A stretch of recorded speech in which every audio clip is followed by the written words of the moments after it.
ಹುಡುಗಿ ಬರ್ರಿ ಹುಡುಗಿ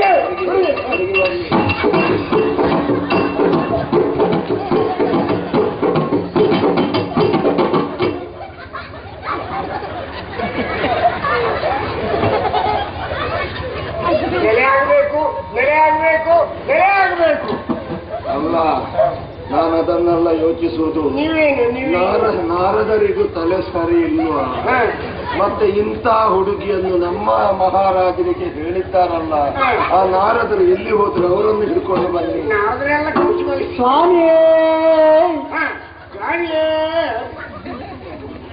ಎಂತದ್ದು ಎರೆಹುಳ ಅವಳು ನೋಡ್ಲಿಕ್ಕೆ ಅವಳೇ ಒಂದು ಎರೆಹುಳ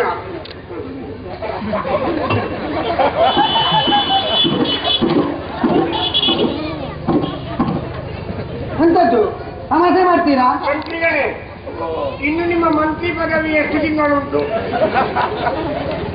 ಅಲ್ಲ ಅವಳು ಹೇಳಿದ್ದು ಎಂತದ್ದು ನನಗೆ ಆಗೋದಿಲ್ಲ ಇಸ್ಲಾಬೇಕು ಅಂತ ಹೇಳಿ ಆದ್ರೆ ಆತ್ಮನೇ ಹೋಗ್ತಿದ್ರಾ? ಒಂದು 10 ವರ್ಷಕ್ಕೆ ಮೊದಲಾದ್ರೆ ನೋಡ್ತಿದ್ದೆ. ನೆಲೆಯಾಗಿ ನರದ ದೋಷ ಎಂತದ್ದು ತಮಾಷೆ ಮಾಡ್ತೀರಾ ನನಗೆ? ಹುಡುಗಿಯನ್ನು ಕರ್ಕೊಂಬ ಅಂತಲೇ ನೀವು ಹುಡುಗಿ ಅಲ್ವಾ? ಇದು ಹುಡುಗಿ ಅಲ್ಲ, ಇದ್ಯಾರು ಹುಡುಗಿ? ಇದು ನನ್ನ ಹೆಂಡತಿ. ಅಲ್ಲಿ ಸೀರೆ ಉಡಿಸ್ತಾ ಇದ್ದೆ ನಾವು. ಅವರ ಹೆಂಡತಿಯ ನಿಮಗೆ ಇದು ಹೆಚ್ಚಾಯ್ತು. ಅರ್ಥ ನೀವು ತಗೊಳ್ಳಿ,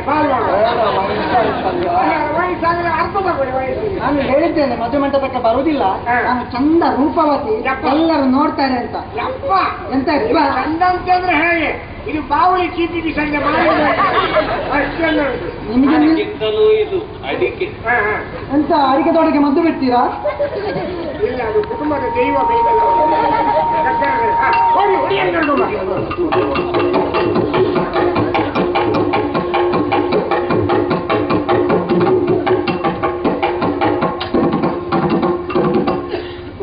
ಇವಳಿಗೆ ಈಗ ಕೆಸರುಗಟ್ಟೆ ಓಟ. ನಿಮಗೆ ಒಂದು ಸರಿ ಇದ್ದದ್ದಿಲ್ಲ, ಸರಿ ಇದ್ದದ್ದೊಂದು ನಾನೊಬ್ಬ ಬಿಟ್ಟು ಮತ್ತೆಲ್ಲರೂ ಹಾಗೆ. ಎಲ್ಲಿ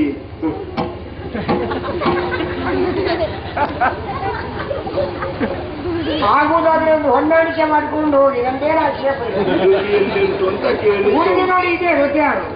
ಅವರ ಮೂಗಿಗೆ ಬೆಂಕಿ ತಾಗಿದೆಯಾ? ಎಷ್ಟು ಚಂದದ ಮುಖ. ಮಂತ್ರಿಗಳೇ, ಅದು ಹಿಂಬದಿ. ಅದೇನು ಅವಳಿಗೆ ಮುಖ ಇಲ್ವಾ?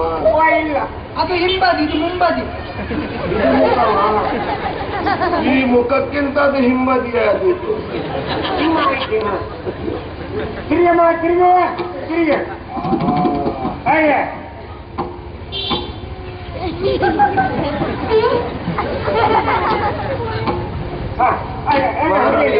ಹುಡುಗಿ ಹೇಗೆ? ಒಮ್ಮೆ ಹುಡುಗಿಯನ್ನು ನೋಡಬೇಕು ನೀವು.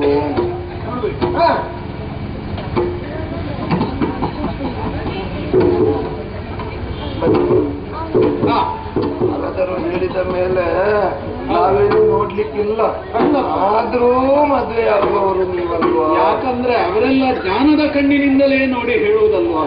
ಮತ್ತೆ ನಾವು ಆಕ್ಷೇಪ ಮಾಡುವಂತಹ ಪ್ರಶ್ನೆ ಇಲ್ಲ. ಅದಿ